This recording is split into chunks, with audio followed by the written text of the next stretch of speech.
உம்முடைய வேதத்தை நேசிக்கிறவர்களுக்கு மிகுந்த சமாதானம் உண்டு, அவர்களுக்கு இடறல் இல்லை. உலகம் தரும் சமாதானம் சூழ்நிலையை பொறுத்தது.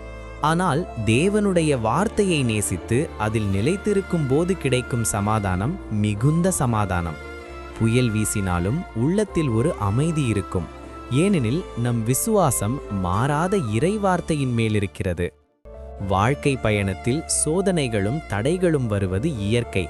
ஆனால் வேதத்தை நேசிக்கிறவர்களுக்கு இடறல் இல்லை. அதாவது அவர்கள் விழுந்து போகாதபடி கர்த்தருடைய வார்த்தை அவர்களுக்கு ஒரு வெளிச்சமாகவும் ஊன்றுகோலாகவும் இருக்கிறது. ஒரு தடை வரும்போது அதை எப்படி தாண்டி செல்ல வேண்டும் என்ற ஞானத்தை வேதம் தருகிறது.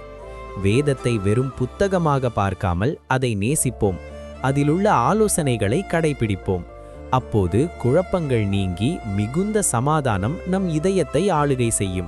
நம் பாதையில் வரும் எந்த ஒரு தடையையும் நாம் இடராமல் கடந்து செல்வோம். ஜெபம் செய்வோமா? அன்புள்ள பிதாவே, உம்முடைய வார்த்தையை நேசிக்கிற இதயத்தை எங்களுக்கு தாரும். அதன் மூலம் வரும் அந்த உன்னத சமாதானத்தால் எங்களை நிரப்பும். நாங்கள் எதைக் கண்டும் இடராதபடி வசனம் எங்களை வழிநடத்தட்டும். இயேசுவின் நாமத்தில் கேட்கிறோம் அன்புள்ள நல்ல பிதாவே, ஆமேன்.